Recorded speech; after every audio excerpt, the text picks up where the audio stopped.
Before we left, I paused and watched the corpsmen for a moment. It was admirable how efficiently they handled the wounded, with more coming in continuously as stretcher teams left for evacuation centres with those already given field first aid.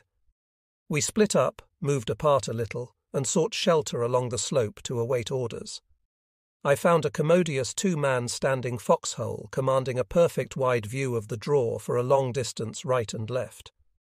It obviously had been used as a defensive position against any movement in the draw, and probably had sheltered a couple of Japanese riflemen, or perhaps a light machine gunner. The hole was well dug in dry clay soil. The ridge sloped up steeply behind it. But the hole and its surroundings were devoid of any enemy equipment or trash of any kind.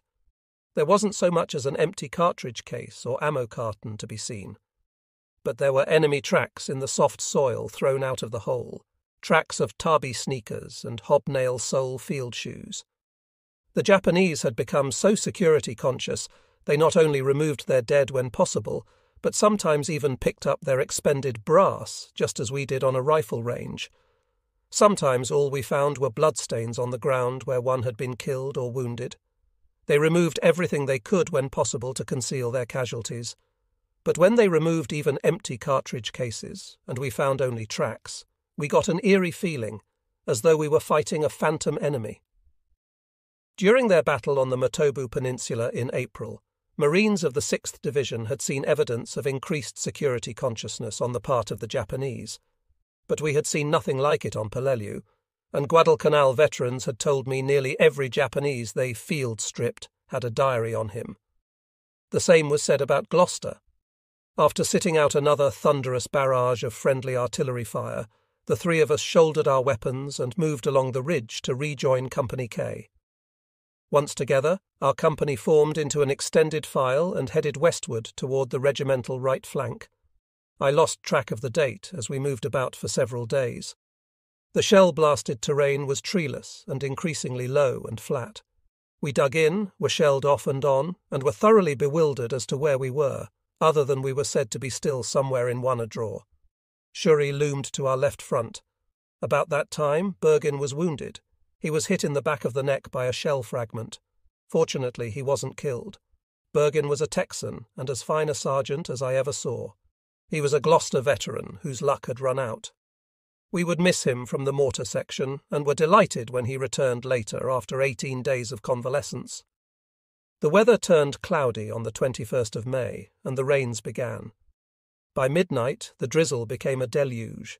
It was the beginning of a 10-day period of torrential rains. The weather was chilly, and mud was everywhere. We slipped and slid along the trails with every step we took. While the 1st Marine Division was fighting the costly, heartbreaking battle against the Wana positions, the 6th Marine Division, on the right and slightly forward, had been fighting a terrible battle for Sugarloaf Hill.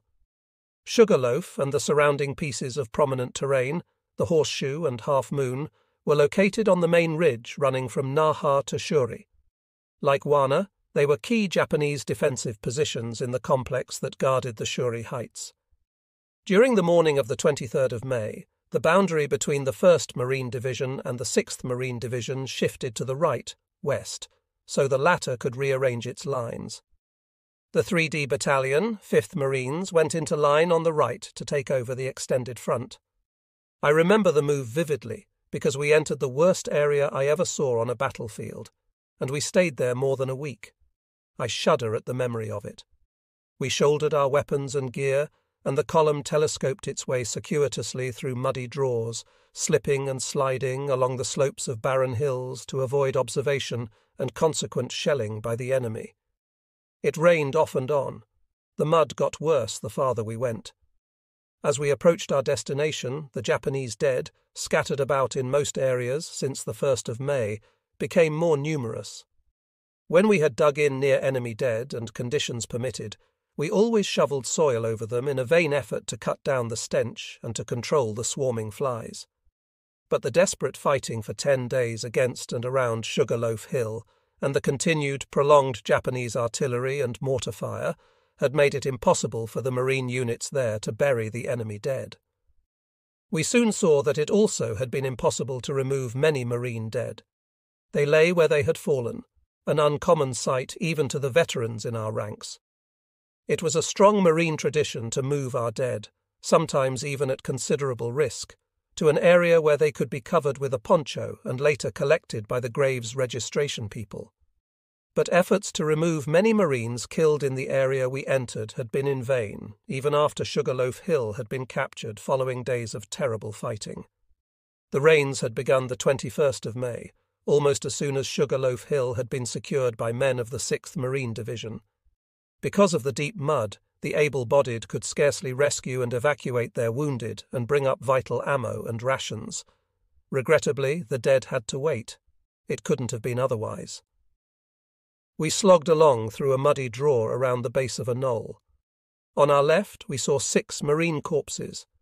They were lying face down against a gentle muddy slope where they apparently had hugged the deck to escape Japanese shells. They were bunched up, in a row, side by side, scarcely a foot apart. They were so close together that they probably had all been killed by the same shell. Their browning faces lay against the mud in an even row. One could imagine the words of fear or reassurance that had been passed among them as they lay under the terror of the shelling. Each clutched a rusting rifle, and every sign indicated that those tragic figures were new replacements, fresh to the shock of combat. The first man's left hand was extended forward, palm down.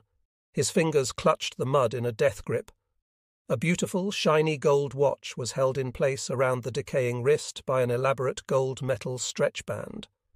Most of the men I knew, and myself, wore plain, simple, luminous dial, waterproof, shockproof wristwatches with a plain green cloth wristband. How strange, I thought, for a Marine to wear a flashy, conspicuous watch while on the front lines. Stranger still that some Japanese hadn't slipped out during a dark night and taken it. As we filed past the dead Marines, each of my buddies turned his head and gazed at the horrible spectacle with an expression that revealed how much the scene inwardly sickened us all. I had heard and read that combat troops in many wars became hardened and insensitive to the sight of their own dead. I didn't find that to be the case at all with my comrades. The sight of dead Japanese didn't bother us in the least, but the sight of Marine dead brought forth regret, never indifference. While the artillery swished and whined overhead in both directions, we moved to our new positions in the westernmost extension of one draw. By 2s and 3s, the Company K men forming the front line eased onto a barren, muddy, shell-torn ridge named Half Moon Hill and into the foxholes of the company we were relieving. Our mortar section went into place behind a low rise of ground below the ridge and about 100 yards back of the front lines. The terrain between us and Half Moon was nearly flat. The little elevation behind which we emplaced our guns was so low that when we stood up beside the gun pit, we could see clearly up to the company's forward lines on the ridge. Readily visible beyond that, to the left front, were the still higher, smoke-shrouded Shuri Heights, the heart of the Japanese defensive system. That ominous and formidable terrain feature was constantly under bombardment of varying intensity from our artillery, heavy mortars, and gunfire support ships. No matter, though. It didn't seem to deter the enemy observers from directing their artillery and heavy mortars in shelling our whole area frequently, every day and every night. We faced south on Half Moon. A narrow-gauge railroad track lay a short distance to our right, and ran south through a flat area between Half Moon and a ridge to our right, known as the Horseshoe. Beyond that, it swung westward toward Naha. An officer told us that the ridge to our right, west, and slightly to our rear across the railroad was Sugarloaf Hill. Company K was on the right flank of 3-5 and moved up onto the western part of the base of Half Moon. The Japanese still occupied caves in both of the southward-pointing tips of the crescent. The right flank foxhole of our company was dug on the crest at the western edge of the end of the base of Half Moon. Below it, to the right, the ridge dropped away to low, flat ground. Our company CP was situated in the sunken railroad bed to the right of our mortar section's position. A nice tarpaulin was stretched over the CP from one side of the railroad embankment to the other.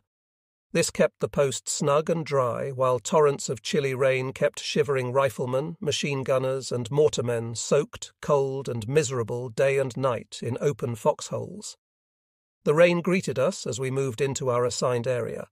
The almost continuous downpour that started on the 21st of May turned Wanadraw into a sea of mud and water that resembled a lake. Tanks bogged down, and even Amtraks could not negotiate the morass. Living conditions on the front lines were pitiful. Supply and evacuation problems were severe. Food, water, and ammunition were scarce. Foxholes had to be bailed out constantly. The men's clothing, shoes, feet, and bodies remained constantly wet. Sleep was nearly impossible. The mental and physical strain took a mounting toll on the Marines. Making an almost impossible situation worse were the deteriorating bodies of Marines and Japanese that lay just outside the foxholes where they had fallen during the 5 days of ferocious fighting that preceded Company K's arrival on Half Moon. Each day's fighting saw the number of corpses increase. Flies multiplied, and amoebic dysentery broke out. The men of Company K, together with the rest of the 1st Marine Division, would live and fight in that hell for 10 days. We dispersed our guns and dug gun pits as best we could in the mud. Snafu and I took compass readings and set aiming stakes based on the readings from our observer. As soon as we fired a couple of rounds of HE to register in my gun, it was obvious we had a bad problem with the base plate of our mortar being driven farther into the soft soil with the recoil of each shell. We reasoned the rain would soon stop, however, or if it didn't, a couple of pieces of ammo box under the base plate would hold it firm.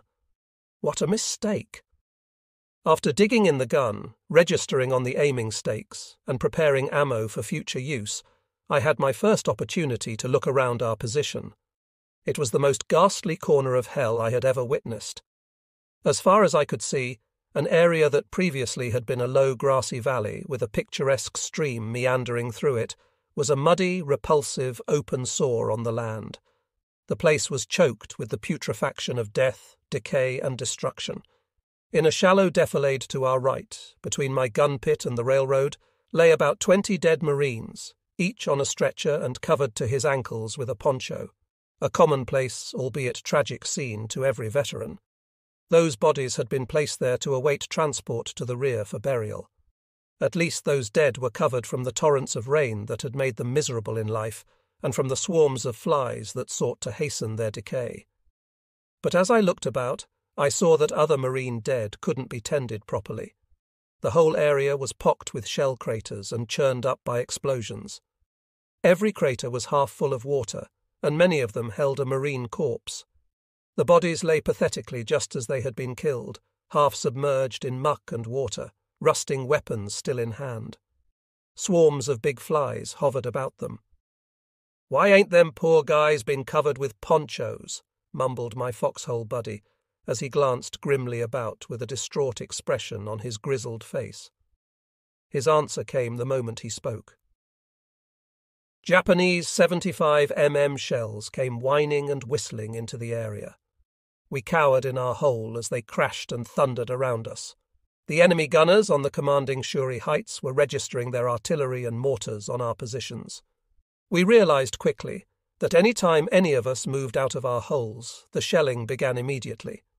We had a terrible time getting our wounded evacuated through the shell fire and mud without the casualty and stretcher bearers getting hit. Thus it was perfectly clear why the Marine dead were left where they had fallen. Everywhere lay Japanese corpses killed in the heavy fighting. Infantry equipment of every type, US and Japanese, was scattered about. Helmets, rifles, bars, packs, cartridge belts, canteens, shoes, ammo boxes, shell cases, machine gun ammo belts, all were strewn around us up to and all over Half Moon. The mud was knee-deep in some places, probably deeper in others if one dared venture there. For several feet around every corpse, maggots crawled about in the muck and then were washed away by the runoff of the rain. There wasn't a tree or bush left. All was open country. Shells had torn up the turf so completely that ground cover was non-existent. The rain poured down on us as evening approached. The scene was nothing but mud, shell fire, flooded craters with their silent, pathetic, rotting occupants, knocked out tanks and Amtraks, and discarded equipment, utter desolation. The stench of death was overpowering.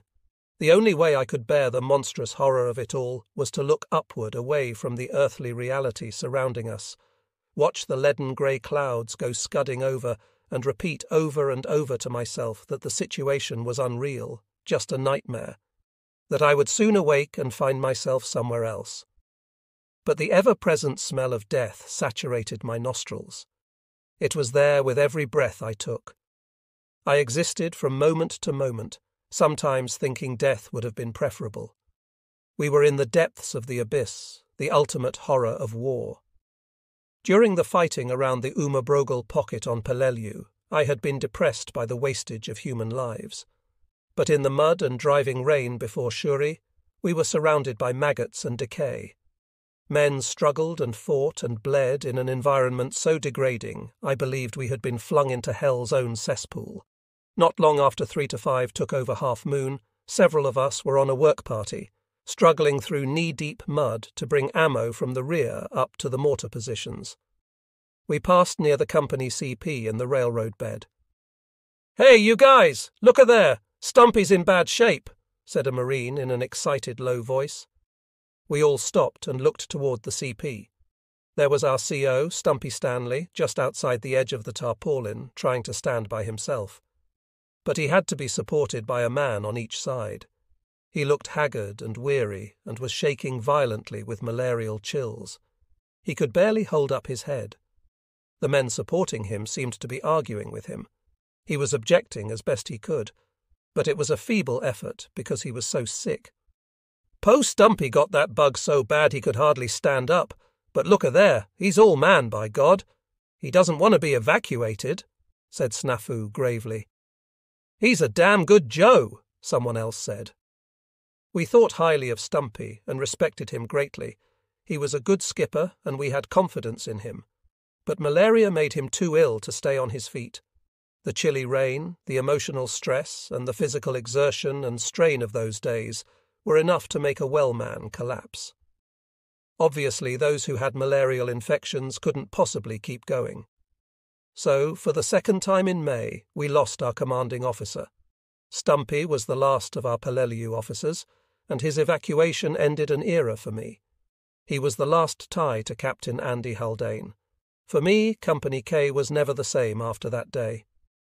As we feared, Shadow became the CO. It's best that I don't record what we said about that. At daybreak, the morning after we took over the line on Half Moon, George Sarrett and I went up onto the ridge to our observation post. Half Moon was shaped like a crescent, with the arms pointing southward. Our battalion line stretched along the crest of the ridge as it formed the base of the crescent. The arms extended outward beyond our front lines, and Japanese-occupied caves in the reverse slopes of those arms, particularly the one on the left, east. They made our line a hot spot. To our front, the ridge sloped down sharply from the crest, then more gently all the way to a big road embankment approximately 300 yards out and running parallel to our lines. A large culvert opened toward us through the embankment. The area to our front was well drained and as bare as the back of one's hand. It wasn't heavily cratered. 2 shallow ditches about 50 yards apart ran across the area between the southern tips of the Half Moon.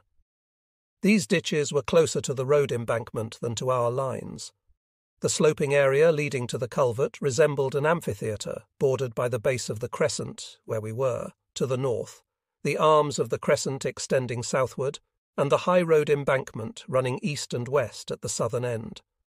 Our visibility within the amphitheatre was perfect, except for the reverse slopes of the arms of the crescent. Marines of 2 quarters had warned us as they departed that the Japanese came out of the caves in the reverse slopes of the crescent's arms at night and generally raised hell. To combat that, our ships kept star shells aloft, and our 60 mm mortars kept flares burning in the wet sky above the ridge all night, every night we were there. As the dawn light grew brighter, we could see the lay of the land through the drizzle and thin fog.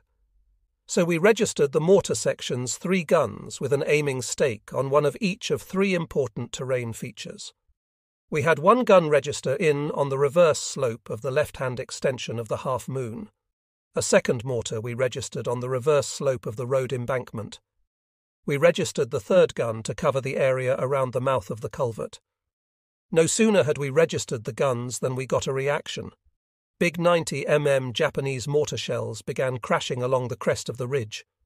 They came so thick and so fast, we knew an entire enemy mortar section was firing on us, not an isolated gun. They were zeroed in on the ridge and traversed along the crest from my left to the far right end of the company's line. It was an awful pounding.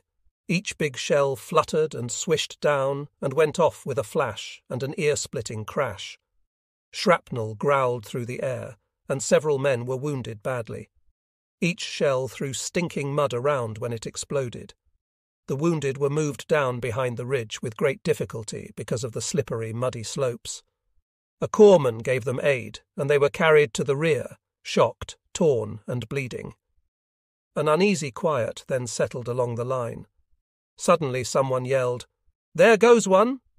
A single Japanese soldier dashed out of the blackness of the culvert. He carried his bayoneted rifle and wore a full pack. He ran into the open, turned, and headed for shelter behind the tip of the southern end of the crescent arm on our left front. It looked as though he had about a 30-yard dash to make. Several of our riflemen and barmen opened up, and the soldier was bowled over by their bullets before he reached the shelter of the ridge. Our men cheered and yelled when he went down.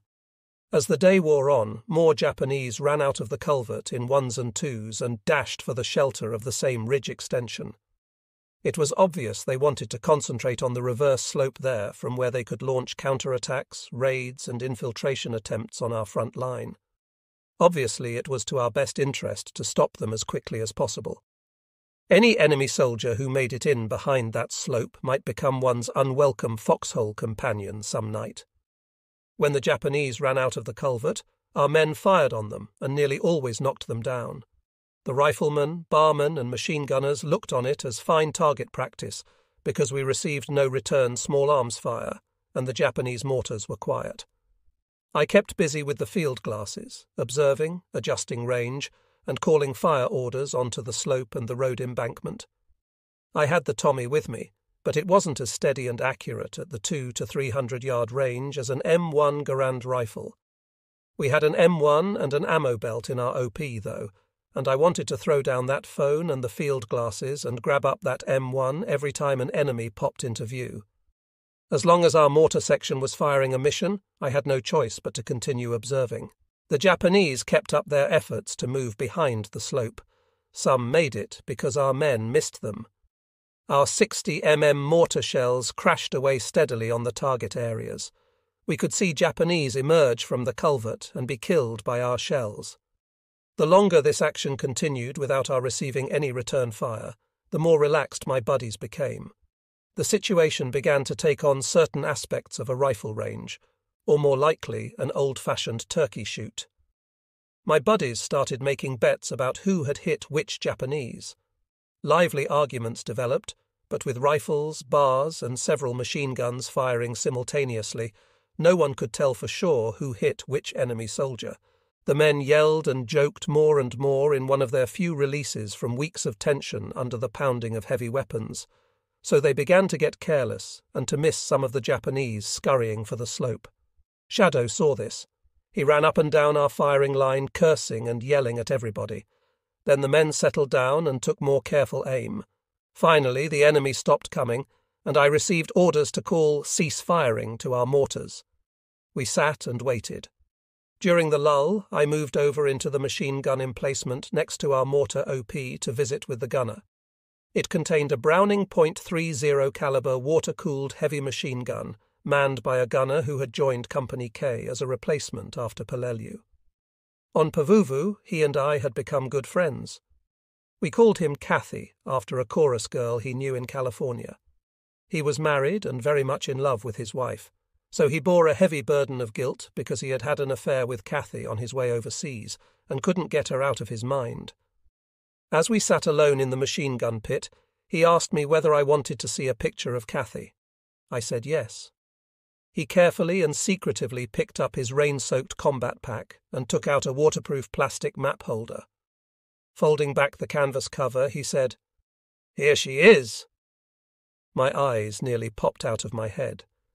The 8 by 10-inch photo was a full-length portrait of one of the most beautiful girls I ever saw.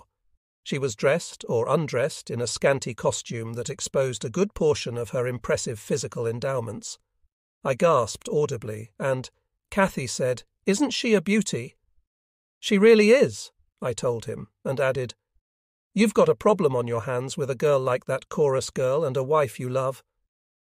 I kissed him about the possible danger of getting the letters to his wife, and his girl crossed up and in the wrong envelopes. He just laughed and shook his head as he looked at the photo of the beautiful girl. The scene was so unreal I could barely believe it. 2 tired, frightened young men sitting in a hole beside a machine gun in the rain on a ridge, surrounded with mud, nothing but stinking mud, with so much buried or half-buried in it that there were big patches of wriggling fat maggots marking the spots where Japanese corpses lay, looking at the picture of a beautiful semi-nude girl. She was a pearl in a mud hole. Viewing that picture made me realize with a shock that I had gradually come to doubt that there really was a place in the world where there were no explosions, and people weren't bleeding, suffering, dying, or rotting in the mud. I felt a sense of desperation that my mind was being affected by what we were experiencing. Men cracked up frequently in such places as that. I had seen it happen many times by then. In World War I, they had called it shell shock, or more technically, neurasthenia. In World War II, the term used was combat fatigue. Strange that such a picture provoked such thoughts, but I vividly recall grimly making a pledge to myself. The Japanese might kill or wound me, but they wouldn't make me crack up. A peaceful civilian back home who sat around worrying about losing his mind probably didn't have much to occupy him. But in our situation, there was plenty of reason for the strongest-willed individuals to crack up. My secret resolve helped me through the long days and nights we remained in the worst of the abyss. But there were times at night during that period when I felt I was slipping. More than once my imagination ran wild during the brief periods of darkness when the flares and star shells burned out. "There comes another one!" somebody yelled. Kathy quickly stowed his picture in his pack, spun around, gripped the machine gun handle in his left hand, poised his trigger finger, and grabbed the aiming knob with his right hand. His assistant gunner appeared from out of nowhere and jumped to his post to feed the ammo belt into the gun. I started back to the OP hole, but saw that George had a phone in hand, and the mortars were still secured. So I grabbed up an M1 rifle Kathy had in the machine gun emplacement. I saw enemy soldiers rushing out of the culvert. Our line started firing as I counted the 10th Japanese to emerge. Those incredibly brave soldiers formed a skirmish line abreast, with a few yards between each other, and started trotting silently toward us across open ground about 300 yards away. Their effort was admirable, but so hopeless. They had no supporting fire of any kind to pin us down, or even to make us cautious. They looked as though they were on maneuvers. They had no chance of getting close to us. I stood up beside the machine gun, took aim, and started squeezing off shots. The Japanese held their rifles at port arms and didn't even fire at us. Everybody along our line was yelling and firing. The enemy soldiers wore full battle gear with packs, which meant they had rations and extra ammo, so this might be the beginning of a counterattack of some size. Within seconds, 8 of the 10 enemy soldiers pitched forward, spun around, or slumped to the deck, dead where they fell. The remaining 2 must have realized the futility of it all, because they turned around and started back toward the culvert. Most of us slackened our fire and just watched. Several men kept firing at the 2 retreating enemy soldiers, but missed, and it looked as though they might get away. Finally, 1 Japanese fell forward near one of the shallow ditches. The surviving soldier kept going. Just as Kathy got his machine gun sights zeroed in on him, the order "cease firing" came along the line. But the machine gun was making so much noise we didn't hear the order. Kathy had his ammo belts loaded so that about every 5th cartridge was a tracer. He squeezed off a long burst of about 8 shots. The bullets struck the fleeing Japanese soldier in the middle of his pack and tore into him between his shoulders. I was standing directly behind Kathy, looking along his machine gun barrel. The tracers must have struck the man's vertebrae or other bones and been deflected, because I clearly saw one tracer flash up into the air out of the soldier's right shoulder and another tracer come out of the top of his left shoulder. The Japanese dropped his rifle as the slugs knocked him face down into the mud. He didn't move. "I got him!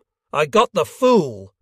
Kathy yelled, jumping around, slapping me on the back and shaking hands with his assistant gunner.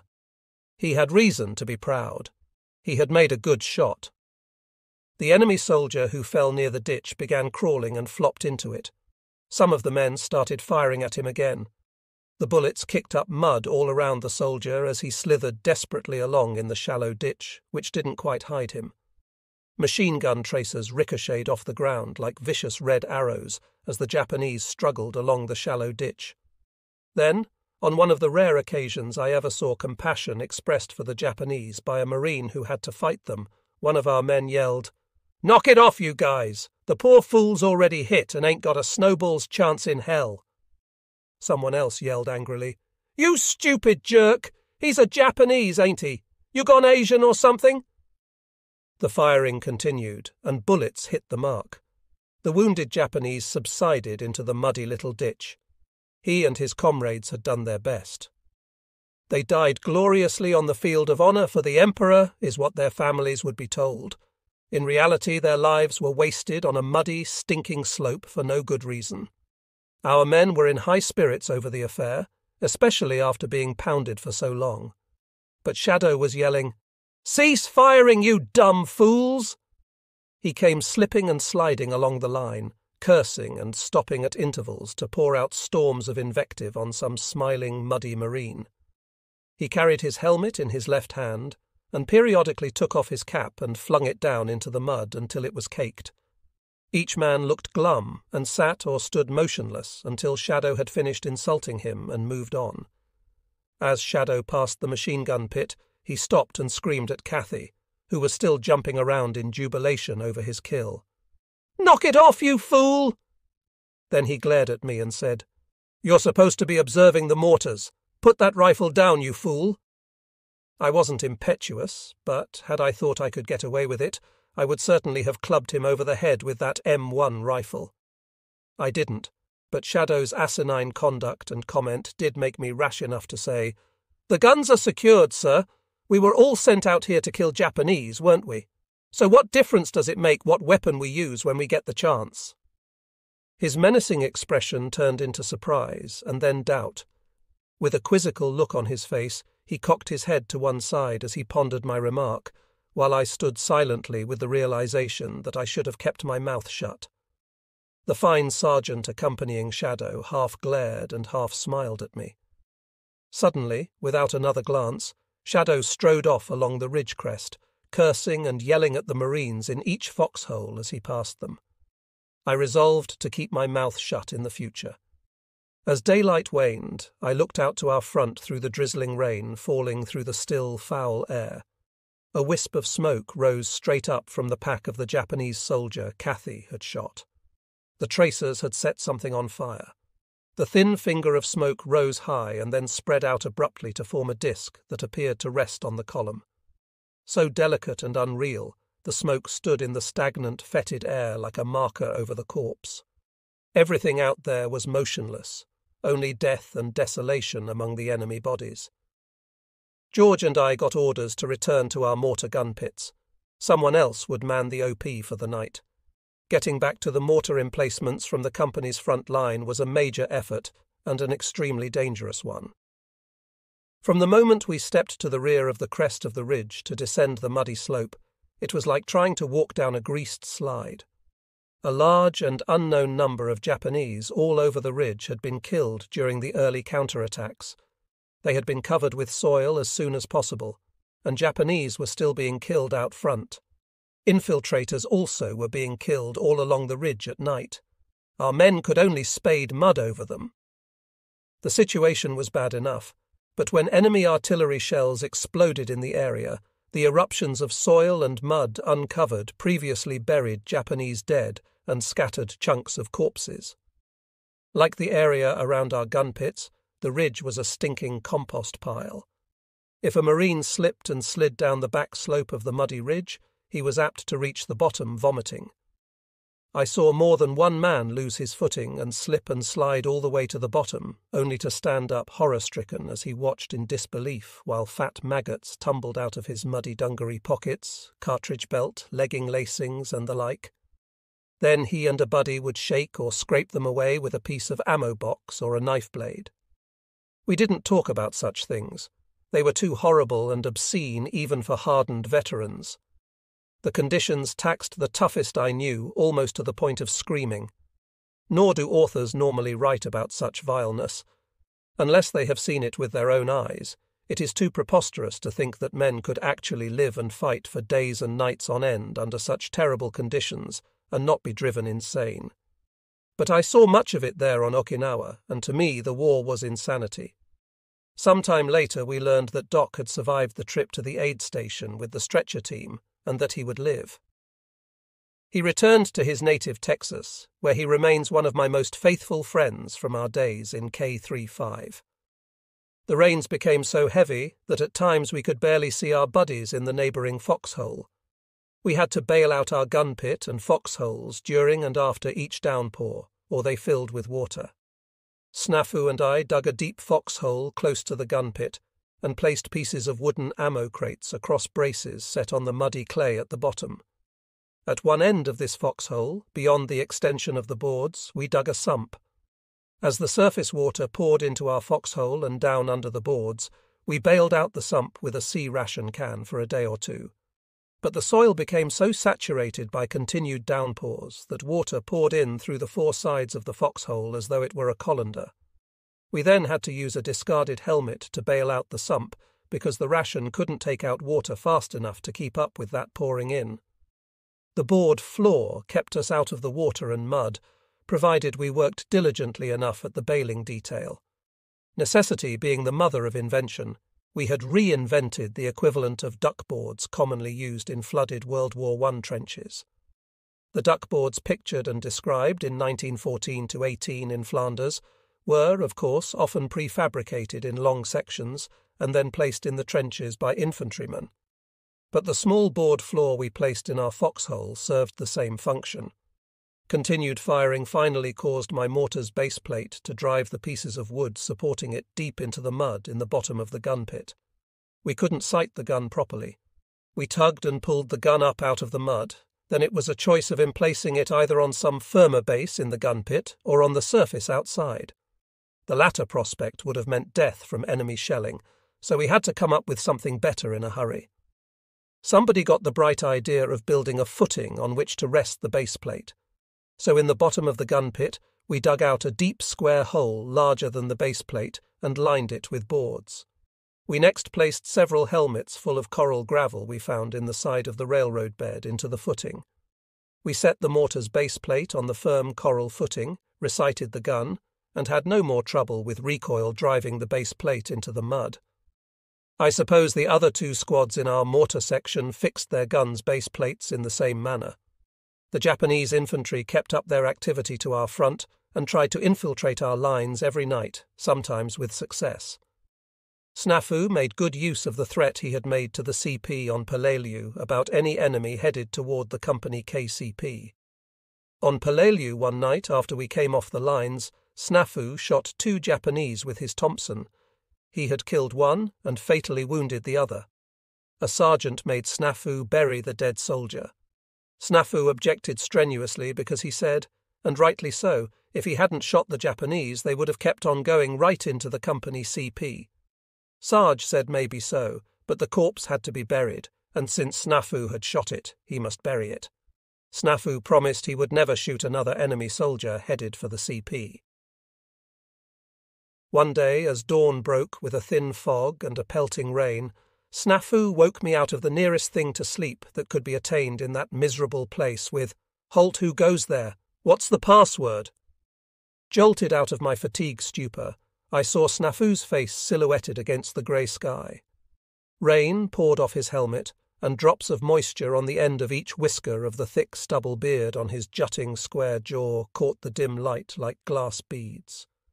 I snatched the Tommy up off my lap as he raised his .45 pistol and aimed it toward two dim figures striding along about 20 yards away. Visibility was so poor in the dim light, mist and rain that I could tell little about the shadowy figures other than they wore US helmets.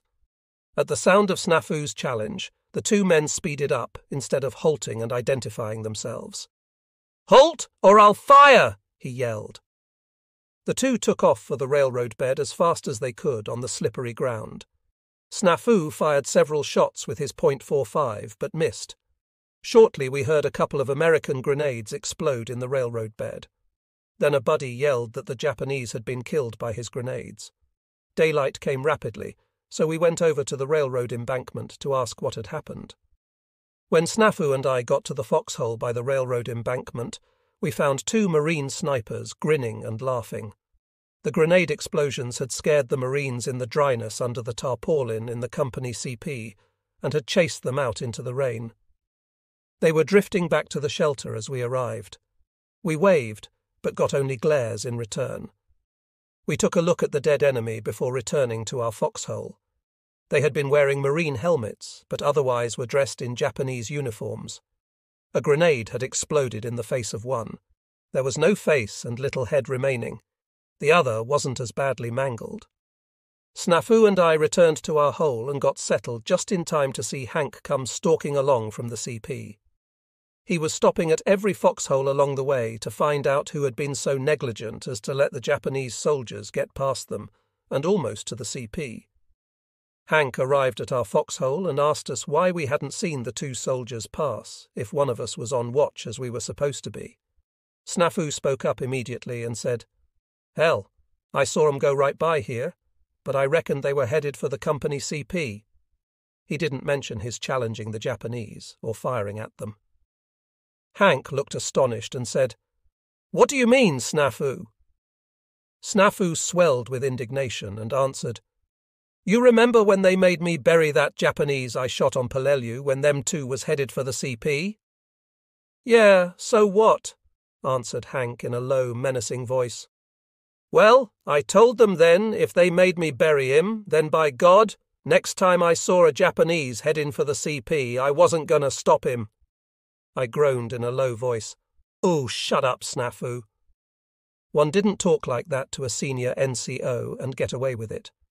Hank was a very formidable person and merited the tremendous respect we felt for him, but woe be unto the Marine who didn't do a task properly and incurred his wrath. Hank treated us with respect and compassion if we followed orders and did our best. I had no desire to see what he would do to someone who didn't, but I thought I was about to. So I turned my head and half closed my eyes, as did all the awestruck men in the foxholes within earshot who had been watching Snafu and Hank. Nothing happened. I glanced at Snafu and Hank as they stood there glaring at each other, a bantam rooster glaring up at a mighty eagle. Finally Hank said, "You'd better not let that happen again." He turned and stalked back to the CP. Snafu mumbled and grumbled. The rest of us sighed with relief. I fully expected Hank to at least order Snafu to bury the two Japanese down there on the railroad, and then Snafu, as my corporal, would order me onto the burial detail as had happened on Peleliu. But he didn't, and someone else spaded mud over the two corpses. Much later, when Hank was leaving Company K for home after an outstanding record in 3 campaigns, I asked him what he had thought about that incident. He just looked at me and grinned, but wouldn't say anything about it. His grin revealed, however, that he respected Snafu and knew he wasn't lax in any way, and probably that he himself had been ordered by some officer to look into the affair. Because of the surroundings, our casualties during the stalemate on Half Moon were some of the most pathetic I ever had seen. Certainly a beautiful landscape didn't make a wound less painful or a death less tragic. But our situation before Shuri was the most awful place conceivable for a man to be hurt or to die. Most of the wounds resulted from enemy shell fragments, but it seemed to me we had more than the usual number of cases of blast concussion from exploding shells. That was understandable because of the frequent heavy shillings we were subjected to. All the casualties were muddy and soaking wet like the rest of us.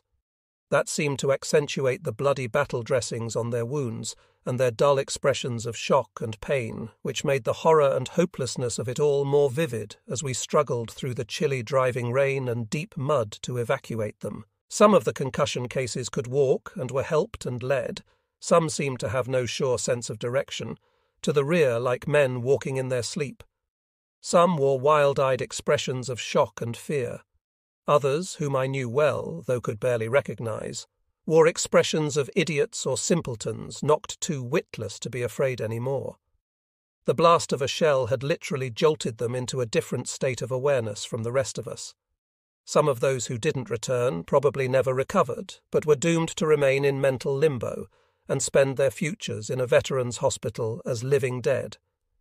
The combat fatigue cases were distressing. They ranged in their reactions from a state of dull detachment, seemingly unaware of their surroundings, to quiet sobbing, or all the way to wild screaming and shouting.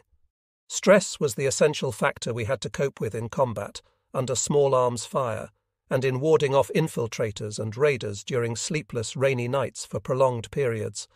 But being shelled so frequently during the prolonged Shuri stalemate seemed to increase the strain beyond that which many otherwise stable and hardened Marines could endure without mental or physical collapse.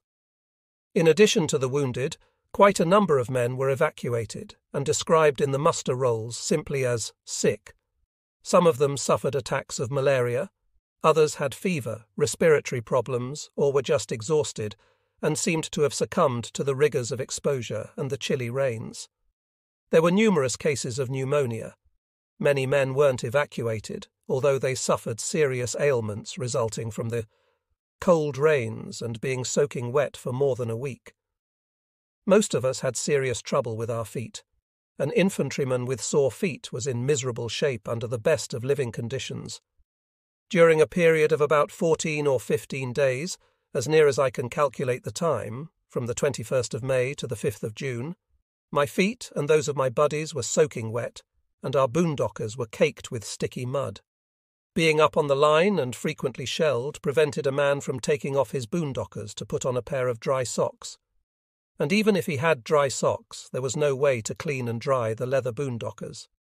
Most of us removed our mud-caked canvas leggings and tucked our trouser cuffs into our sock tops, but it didn't help our feet much. Consequently, most men's feet were in bad condition. My feet were sore, and it hurt to walk or run.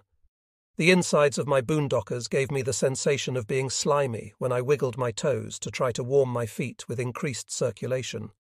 The repulsive sensation of slippery, slimy feet grew worse each day. My sore feet slid back and forth inside my soaked boondockers when I walked or ran. Fortunately, they never became infected, a miracle in itself. Sore feet caused by prolonged exposure to mud and water was called immersion foot, I learned later. In World War I, they called the same condition trench foot. To me, it was an unforgettable sensation of extreme personal filth and painful discomfort. It was the kind of experience that would make a man sincerely grateful for the rest of his life for clean, dry socks. As simple a condition as dry socks seemed a luxury. The almost constant rain also caused the skin on my fingers to develop a strange, shrunken and wrinkled appearance.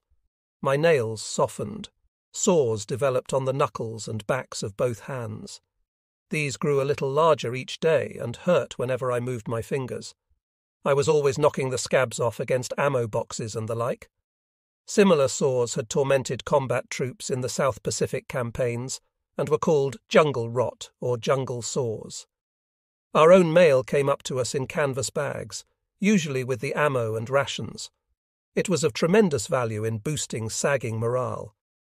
On several occasions I actually had to bend over my letters and read as rapidly as possible to shield them from the torrents of rain before the ink was smeared across the soggy paper and the writing became illegible. Most of us received letters from family and civilian friends, but occasionally we received letters from old Company K buddies who had returned to the States. Their early letters expressed relief over being back with family or with wine, women and song. But later the letters often became disturbingly bitter and filled with disillusionment. Some expressed a desire to return if they could get back into the old battalion. Considering the dangers and hardships those men had been through before they were sent home, and considering our situation in front of Shuri, the attitudes of our buddies who had returned stateside puzzled us. They expressed themselves in various ways, but the gist of their disillusionment was a feeling of alienation from everyone but their old comrades. Although there was gasoline and meat rationing back in the States, life was safe and easy. Plenty of people were ready to buy a Marine combat veteran wearing campaign ribbons and battle stars a drink or a beer any time. But all the good life and luxury didn't seem to take the place of old friendships forged in combat. There was talk of war profiteers and able-bodied men who got easy duty at the expense of others. Some letters said simply that folks back in the States just don't understand what the hell it's all about because they have had it so easy. I heard more than one buddy express the opinion, as we sat in the mud, that civilians would understand if the Japanese or the Germans bombed an American city. Some men thought that would have been a good idea if no American civilians got killed, just scared, but nobody wanted it to be his hometown. It was hard to believe that some of our old friends who had wanted so much to return home actually were writing us that they thought of volunteering again for overseas duty. Some actually did. They had had enough of war, but they had greater difficulty adjusting to civilians or to comfortable stateside military posts. We were unable to understand their attitudes until we ourselves returned home and tried to comprehend people who griped because America wasn't perfect, or their coffee wasn't hot enough, or they had to stand in line and wait for a train or bus. Our buddies who had gone back had been greeted enthusiastically, as those of us who survived were received later on. But the folks back home didn't, and in retrospect couldn't have been expected to, understand what we had experienced, what in our minds seemed to set us apart forever from anyone who hadn't been in combat. We didn't want to indulge in self-pity. We just wished that people back home could understand how lucky they were and stop complaining about trivial inconveniences. Siegfried Sassoon, an English combat infantry officer and poet in World War I, experienced the same feeling when he returned home. He summed it up in the following verse: "You smug-faced crowds with kindling eye, who cheer when soldier lads march by, sneak home and pray you'll never know. The hell where youth and laughter go." The poet might just as well have been referring to Peleliu or to the mudfields in front of Shuri as to France in World War I. Some of the younger replacements who came to us then had trouble adjusting, and not just to the shelling. That was enough to shake up the strongest veteran, but they were utterly dismayed by our horrible surroundings. Numerous Marine replacements for combat units on Okinawa never had their names added to their units' muster rolls because they got hit before notice of their transfer from their replacement draft to the combat unit ever reached headquarters, U.S. Marine Corps. So they were listed on the casualty rolls as members of various replacement drafts. It was also common throughout the campaign for replacements to get hit before we even knew their names. They came up confused, frightened, and hopeful, got wounded or killed, and went right back to the rear on the route by which they had come, shocked, bleeding, or stiff. They were forlorn figures coming up to the meat grinder and going right back out of it like homeless waifs, unknown and faceless to us, like unread books on a shelf. They never belonged to the company or made any friends before they got hit. Of course, those replacements who got hit right away with the $1 million wound were actually fortunate. Our food usually consisted of a cold can of sea rations and, rarely, a canteen cup of hot coffee. When we could brew it up, it was a treat. It was difficult to warm anything with our little heat tablets because of the almost constant rain. Sometimes I had to hunch over and shield a can of sea ration stew from the rain, because the can would fill up with rainwater as fast as I spooned the cold stew into my mouth. We ate only because hunger forced us to do so. No other stimulus could have forced me to eat when my nostrils were so saturated with the odour of decay that I frequently felt sick. I ate little during that period, but drank hot coffee or bouillon at every opportunity. The constant rain caused our weapons to rust. Most of us lined the holsters for our .45 automatic pistols with the green plastic covers we were issued.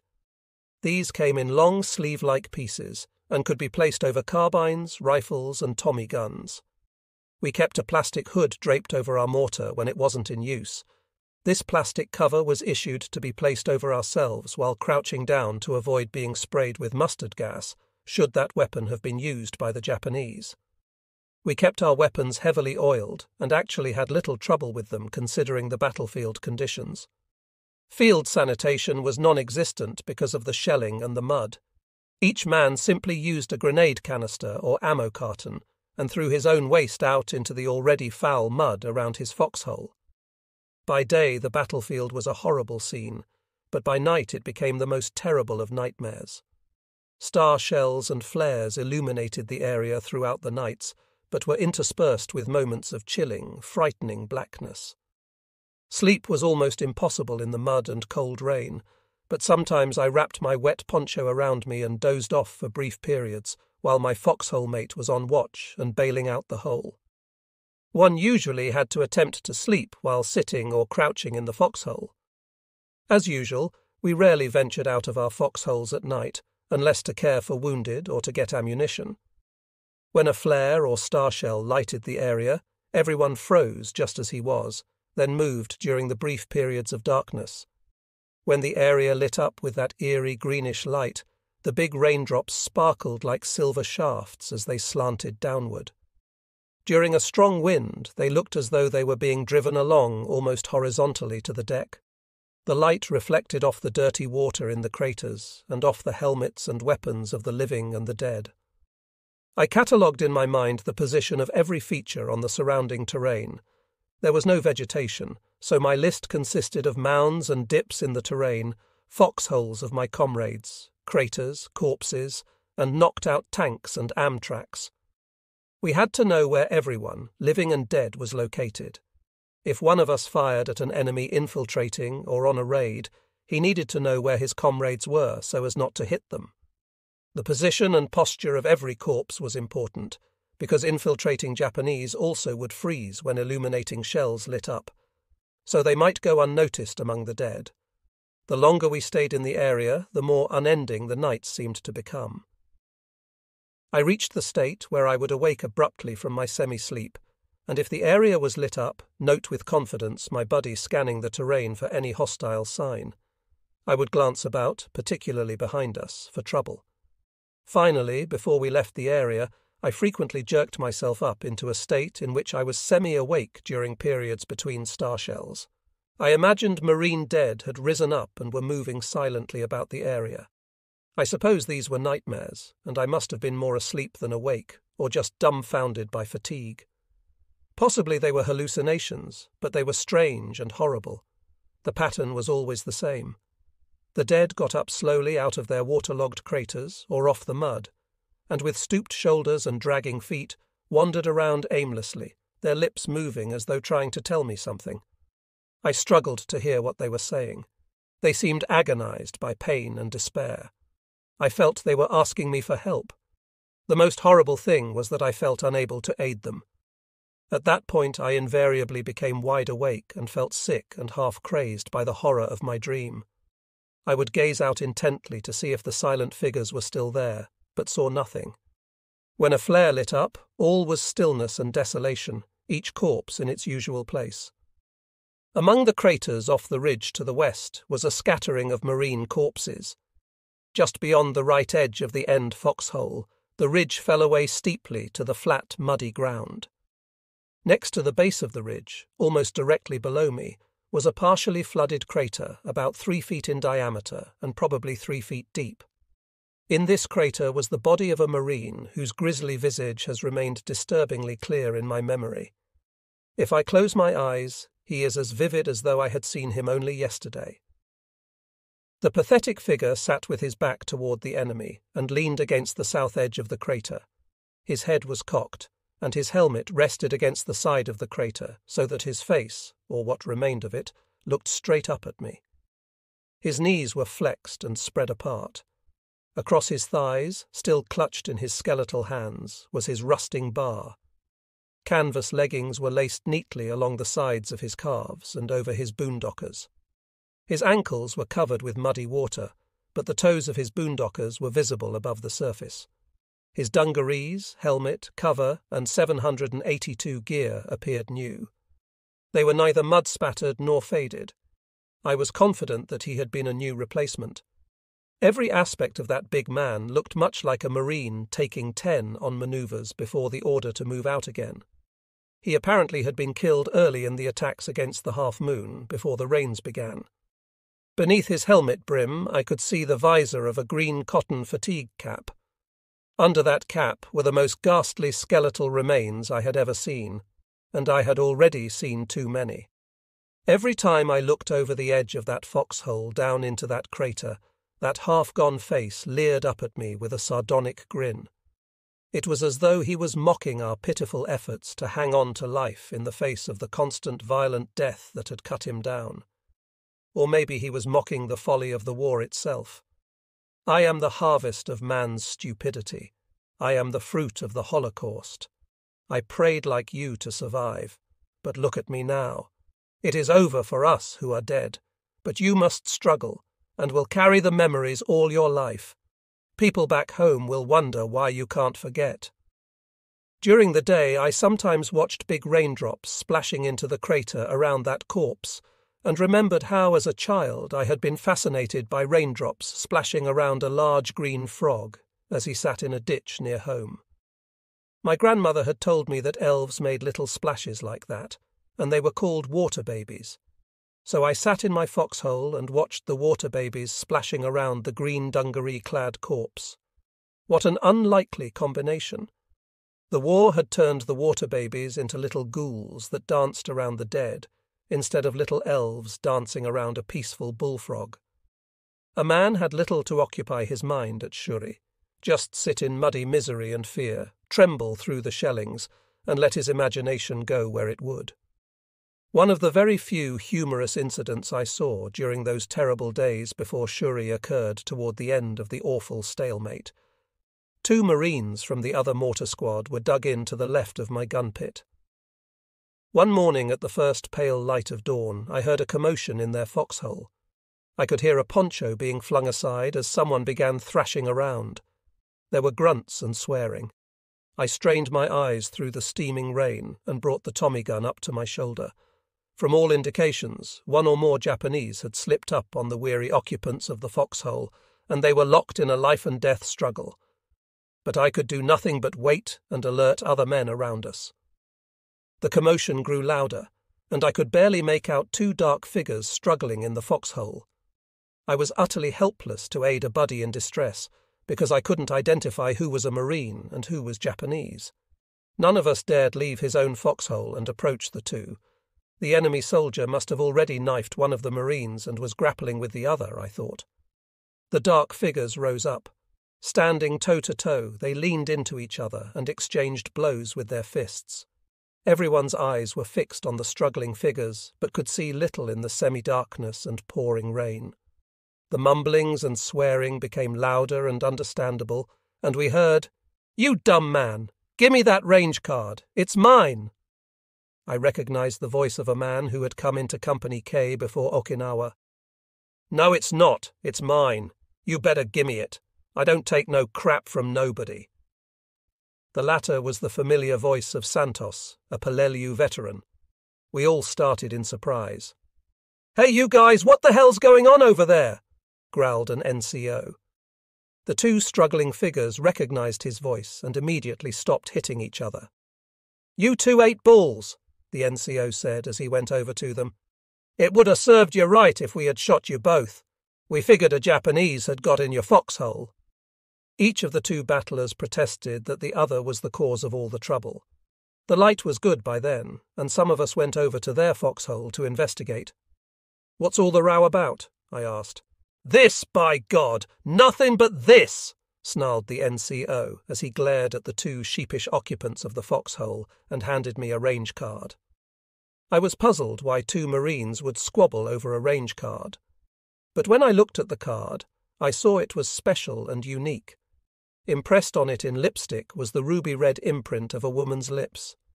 The men had found the unique card in a canister while breaking out ammo for the guns the previous afternoon, and had argued all night about who would keep it. Toward dawn they came to blows over it. The NCO continued to chew them out as I handed the card back to him and returned to my foxhole. We all got a good laugh out of the episode.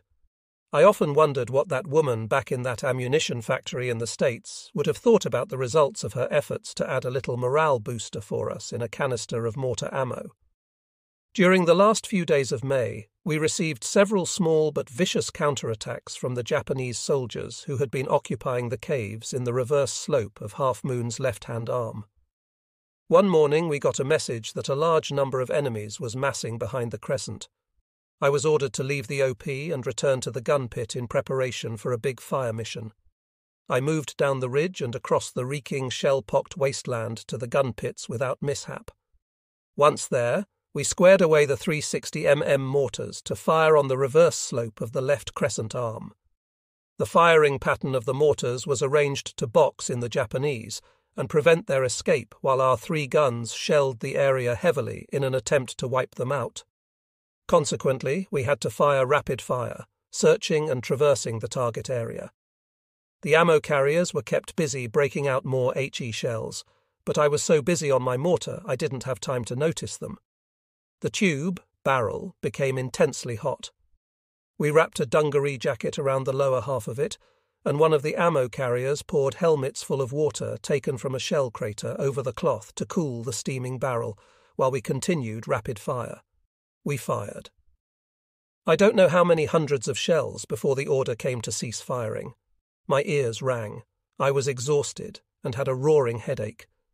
Beside each of the 3 gun pits was a huge stack of empty HE canisters and ammo crates from the large number of shells we had fired. We were anxious to know the results of our firing, but our observers couldn't see the target area because it was on the reverse slope of the ridge. A few days later, when our regiment went forward in the attack, we didn't move through the target area, so we still didn't see the effects of the fire mission. But one Company K NCO who did see the area told us that he had counted more than 200 enemy dead who apparently had been trapped and killed by our fire. I assume he was right, because after our barrage the Japanese ceased activity along the ridge. The rain began to slacken, and rumours spread that we would attack soon. We also heard that the main enemy force had withdrawn from the Shuri line, but the Japanese had left a strong rear guard to fight to the death. So we could expect no signs of weakness. The Japanese had been spotted retreating from Shuri under cover of the bad weather. Our naval guns, artillery, heavy mortars, and even a few airplanes had thrown a terrific bombardment into them, but withdrawal or not, Shuri wasn't going to fall easily. We anticipated a hard fight once the weather cleared. On a quiet day or two before the 5th Marines moved out for the big push against Shuri, several Marines from the Graves Registration Section came into our area to collect the dead. Those dead already on stretchers presented no problem, but the corpses rotting in shell craters and in the mud were another matter. We sat on our helmets and gloomily watched the Graves Registration people trying to do their macabre duty. They each were equipped with large rubber gloves and a long pole with a stiff flap attached to the end, like some huge spatula. They would lay a poncho next to a corpse, then place the poles under the body and roll it over onto the poncho. It sometimes took several tries, and we winced when a corpse fell apart. The limbs or head had to be shoved onto the poncho like bits of garbage. We felt sympathy for the Graves Registration men. With the corpses being moved, the stench of rotting flesh became worse, if possible, than ever before. Apparently the enemy had withdrawn guns and troops from Shuri to the extent that their shelling of our area had all but stopped. A miserable drizzling rain commenced again. Almost out on my feet with fatigue, I decided to take advantage of the quiet. I unfolded an unused stretcher, set it on some boards, lay down on my back, and covered my head and body with my poncho. It was the first time in 2 months, since leaving my canvas rack aboard ship on the 1st of April, D-Day, that I had been able to lie down on anything but hard ground or mud. The canvas stretcher felt like a deluxe bed, and my poncho shielded all but my mud-caked boondockers and ankles from the rain. For the first time in about 10 days I fell into a deep sleep. How long I slept I don't know, but after a while I became aware of being lifted upward. At first I thought I was dreaming, but then I awoke fully and realized someone had picked up the stretcher. Throwing the poncho away from me, I sprang off the stretcher, spun around, and saw two clean, neatly shaven Marines looking at me in utter astonishment. Several of my grimy buddies squatting on their muddy helmets nearby began to laugh. The two strangers were Graves registration men. They had picked up the stretcher thinking I was just another poncho-covered corpse. It never occurred to them that instead I was just a weary Marine trying to catch a nap on a comfortable stretcher who had covered himself to keep off the rain. They grinned when they realized what had happened. I accused my buddies of telling the two men to pick up my stretcher, but they only laughed and asked why my nap had ended so abruptly. I was left with an eerie feeling from the incident, but my buddies enjoyed the joke thoroughly.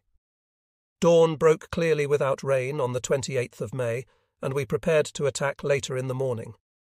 About 10:15 we attacked southward against long-range mortar and machine gun fire. We were elated that the opposition was so light and that the sun was shining. We actually advanced several hundred yards that day, quite an accomplishment in that sector. Moving through the mud was still difficult, but we were all glad to get out of the stinking, half-flooded garbage pit around the half-moon. That night we learned that we would continue the attack the next day by moving directly against the Shuri Ridge. About mid-morning on the 29th of May, 3 to 5 attacked the Shuri with Company L in the lead and Companies K and I following closely. Earlier in the morning, Company A, 1st Battalion, 5th Marines had attacked eastward into the rains of Shuri Castle and had raised the Confederate flag. When we learned that the flag of the Confederacy had been hoisted over the very heart and soul of Japanese resistance, all of us Southerners cheered loudly. The Yankees among us grumbled, and the Westerners didn't know what to do. Later we learned that the stars and stripes that had flown over Guadalcanal were raised over Shuri Castle, a fitting tribute to the men of the 1st Marine Division who had the honour of being first into the Japanese citadel. We all were filled with a sense of accomplishment that night as we dug in somewhere around Shuri Castle. We in the ranks were well aware of its strategic importance to the progress of the campaign. Although the whole place was in ruins, we could still see that the area around Shuri Castle had been impressive and picturesque before its destruction by the incessant US bombardment. Shuri Castle itself was a mess, and I couldn't tell much about its former appearance. It had been an ancient stone building surrounded by a moat and what appeared to have been terraces and gardens. As we picked our way through the rubble, I looked at the terraced stonework and shattered blackened tree stumps. I thought it must have been a pretty place once. We dug in that night with the knowledge that even though we were at last in Shuri Castle, there were strongly entrenched Japanese still north of us in Wanadraw, east of us and south of us. The lines were terribly confused to many of us in the ranks, and we assumed that the enemy could come at us from almost any direction. But they remained quiet during the night, except for the usual raiders.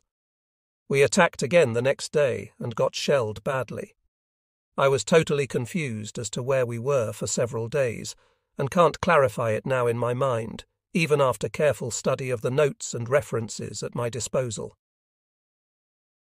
At dusk on one of those last few days of May, we moved onto a muddy, slippery ridge and were told to dig in along the crest.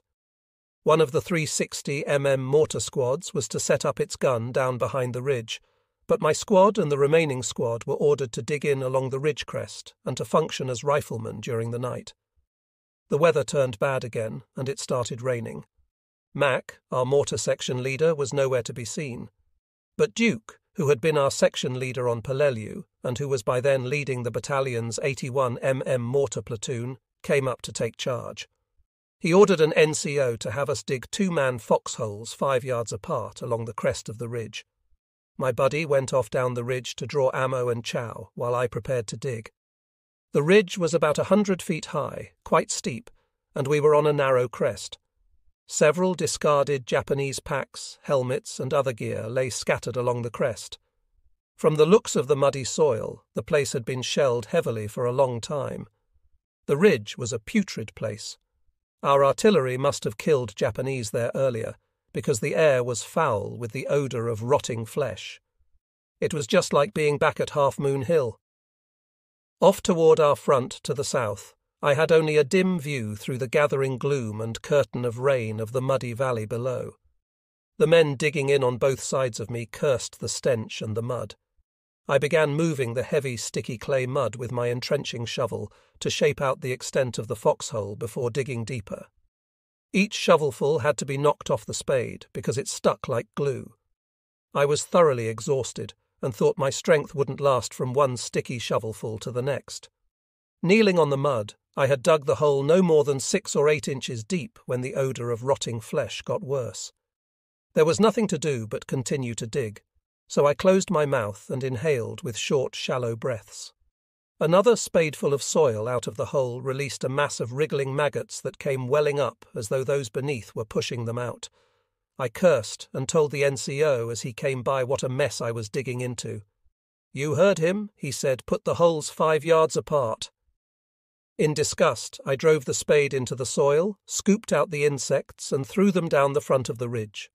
The next stroke of the spade unearthed buttons and scraps of cloth from a Japanese army jacket buried in the mud, and another mass of maggots. I kept on doggedly. With the next thrust, metal hit the breastbone of a rotting Japanese corpse. I gazed down in horror and disbelief as the metal scraped a clean track through the mud along the dirty whitish bone and cartilage with ribs attached. The shovel skidded into the rotting abdomen with a squishing sound. The odour nearly overwhelmed me as I rocked back on my heels. I began choking and gagging as I yelled in desperation, "I can't dig in here! There's a dead Japanese here!" The NCO came over, looked down at my problem and at me, and growled, "You heard him. He said put the holes 5 yards apart." "How the hell can I dig a foxhole through a dead Japanese?" I protested.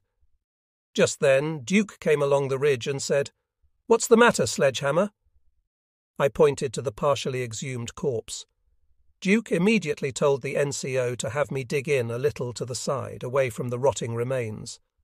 I thanked Duke and glared at the NCO. How I managed not to vomit during that vile experience, I don't know. Perhaps my senses and nerves had been so dulled by constant foulness for so long that nothing could evoke any other response but to cry out and move back. I soon had a proper foxhole dug to one side of the site of my first attempt. A few spades full of mud thrown back into that excavation did little to reduce the horrid odour. My buddy returned, and we began to square away our gear for the coming light. There was some small arms fire to our left, but all was quiet around us. Duke was down at the foot of the ridge behind us with a map in his hand. He called us to come down for a critique and a briefing on the next day's attack. Glad to leave the stinking foxhole, I got up and carefully started down the slippery ridge. My buddy rose, took one step down the ridge, slipped and fell. He slid on his belly all the way to the bottom, like a turtle sliding off a log. I reached the bottom to see him stand erect with his arms partially extended and look down at his chest and belt with a mixed expression of horror, revulsion and disbelief. He was, of course, muddy from the slide, but that was the least of it. White, fat maggots tumbled and rolled off his cartridge belt, pockets and folds of his dungaree jacket and trousers. I picked up a stick and handed him another. Together we scraped the vile insect larvae off his reeking dungarees. That Marine was a Gloucester veteran with whom I had often shared a hole on Peleliu and Okinawa. He was as tough and as hard as any man I ever knew, but that slide was almost too much for him. I thought he was going to scream or crack up. Having to wallow in war's putrefaction was almost more than the toughest of us could bear. He shook himself like a wet dog, however, cursed, and threw down the stick when we got him scraped free of maggots. Duke's group of 8 to 10 Marines showed their sympathy for my buddy and their appreciation of the vileness of his accident. Muddy, bearded, and red-eyed with fatigue, Duke called our attention to the map, and that helped us focus on other subjects. He showed us where we were and told us some of the plans for the next day's attack, which was supposed to break completely through the Shuri line. I was so revolted and sickened by what had just happened, and so weary that I didn't remember much of what he told us. It is a pity in retrospect, because that briefing was the only time in my combat experience that an officer ever showed a group of privates a map of the battlefield and explained recent events and future attack plans. Usually an NCO simply relayed the word to us. We then followed orders as they were given, rarely knowing what was going on. We never knew why Duke held the little critique that night, whether he was ordered to do so or not. I suspect he did it on his own. He realized we wanted to know and understand our role in the overall plan. It was a historic time, and we were participating in events of key importance to the American effort on Okinawa. All eyes were on Shuri. My buddies and I were key participants at a critical juncture in one of the epic land battles of World War II, and we were having our tiny role in that battle explained. Duke asked if there were any questions. A few were asked, which he answered clearly. I maintained my condition of near stupefaction through it all. Then we slowly climbed back up the filthy ridge after he dismissed us. That night the rain came down in torrents. It was without exaggeration the most terrific deluge I've ever seen. The wind blew fiercely, slashing the rain horizontally across the crest of the ridge and stinging our faces and hands. The star shells burst, but gave little illumination because they were snatched away immediately by the unseen hand of the gale. Visibility was limited to about 6 feet. We couldn't see our buddies in their foxholes on either side of us.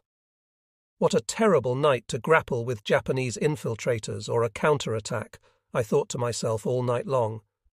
Considerable machine gun fire, bursts of rifle fire, and grenade explosions erupted throughout the night a short way down the line to our left. But all was mercifully quiet, albeit tense in our immediate area. Next morning I realized why we weren't molested by the enemy as the men to our left had been. For a considerable distance to our right and left, the ridge fell away almost perpendicularly to the valley below. The Japanese simply couldn't crawl up the slick surface. In the latter days of May, while the Japanese held on to the center of their line around Shuri, the U.S. Army divisions to the east and the 6th Marine Division to the west, around Naha, finally made progress to the south. Their combined movements threatened to envelop the main Japanese defense forces in the center. Thus the enemy had to withdraw. By dawn on the 30th of May, most of the Japanese 32nd Army had departed the Shuri line, leaving only rear guards to cover their retreat. In the 61 days of fighting on Okinawa after D-Day, an estimated 62,548 Japanese soldiers had lost their lives and 465 had been captured. American dead numbered 5,309, 23,909 had been wounded, and 346 were missing in action. It wasn't over yet. After the campaign on Okinawa ended, a battalion surgeon told me the sores on my hands were probably caused by malnutrition, the filth we lived in, or both. The festering sores that developed on my hands in late May didn't heal until nearly 5 months after we came out of combat. Sassoon, Siegfried, Suicide in Trenches in Collected Poems, Viking Press, New York, 1949. K-35 landed at full strength of 235 officers and men on the 1st of April 1945. The company joined 250 replacements during the campaign for a total of 485 serving. Of the 50 men left at the end of the campaign, only 26 had made the landing. The flat, muddy, cratered landscape to the west of Half Moon Hill was a no-man's land to the railroad, and beyond to the Horseshoe and Sugarloaf Hill, where the left flank of the 6th Marine Division was located. At no time did I see any Americans in that low, flooded ground astride the railroad. Thus a gap of considerable size existed between the 1st and 6th Marine Divisions. An officer told me that machine guns and strongpoints to the right rear covered the area. He said the low, flat terrain was so vulnerable to Japanese fire from the heights of Shuri that extending the lines to meet on that flooded ground would have sentenced the men involved to sure death. At night, star shells illuminated the area so that the enemy couldn't infiltrate across it. A 5x7-inch range card came in each canister of 60 mm mortar ammunition. It contained printed columns of numbers denoting range, sight setting, a number of powder increments to be attached to each mortar shell for a given range. Thus the cards were as common as ammo canisters. I've read accounts of mortars glowing red when firing rapidly for long periods. They sound dramatic and impressive. But from my experience, I'm skeptical that a mortar can be fired safely and accurately when its barrel is glowing red. My experience was that if a barrel got very hot from rapid fire, so hot that the surrounding air had insufficient cooling effect, it was dangerous to drop a round down the tube. The one time I did, the heat ignited the increments, then the propellant cartridge ignited before the shell slid all the way down the barrel. Consequently, the shell wobbled out of the barrel and fell short after having slid down only about half its length. Thus, to avoid short rounds, we either had to wait for the air to cool our barrel, fire at a slower rate, or, as in this fire mission, which was an emergency, cool the barrel with water. For the assault against Shuri Castle, 1/5 and 3/5 actually attacked eastward, turning approximately 90 degrees to the left of the southward-facing front. The 5th Marines thus crossed over into the zone of the 77th Infantry Division to reach Shuri Castle. The 77th Infantry Division was located north of Shuri, and a large number of Japanese were still entrenched between the Army Division and the 5th Marines, as the latter moved eastward behind the Japanese, who were blocking the 77th Division's advance. We pushed past Shuri over some muddy hills in the Army's zone of action, and came across a group of about 20 Japanese prisoners. Each man was stripped except for a G-string. They stood barefoot in the mud, alongside a trail winding along the slope of a barren hill. Several dirty and battle-weary army infantrymen guarded them. The captured enemy had been ordered by an interpreter, army lieutenant, to stand off the trail so Company K's column could pass. We slipped and slid wearily toward the sound of firing up ahead. A grizzled rifleman in front of me and I had been cursing the mud and exchanging remarks about how glad we were to be past Shuri. Suddenly a Japanese prisoner stepped in front of my friend, blocking his way. "Get out of the way, you crazy man," growled the Marine. The soldier folded his arms calmly, raised his chin, and displayed a picture of arrogance. My buddy and I heated up fast. He pushed the Japanese backward and sent him sprawling into the mud. The enemy soldier sprang up quickly and assumed his former position. "What's that crazy fool doing?" I yelled, as I dropped my mortar ammo bag and reached for my .45 pistol. My buddy unslung his rifle, grasped it by the stock with his left hand and by the pistol grip with his right hand. He planted his muddy feet firmly on the trail, flexed his knees and growled, "Get out of my way, you fool." Other Marines behind us had halted when we did. Seeing what was happening, they started cursing the Japanese. "What's the hold-up? Move out!" someone behind us yelled. The Army First Lieutenant, he was actually wearing his silver bars on his collars, clean-shaven and spotless except for muddy combat boots, came along the column to ascertain the problem. Seeing my buddy's stance and realizing he might soon have one less prisoner, he said, "You can't mistreat these men. They are prisoners of war. According to the Geneva Code, POWs must be treated humanely." He looked desperate. The whole column of muddy, raggedy-ass Marines glared at and cursed the prisoners strung out alongside us on the trail. Screw the Geneva Code. If that guy don't move out of my way, my buddy slowly moved his rifle back and forth, and the enemy soldier's arrogant expression began to fade. The army lieutenant knew he had a bad problem on his hands, and he obviously didn't know how to solve it.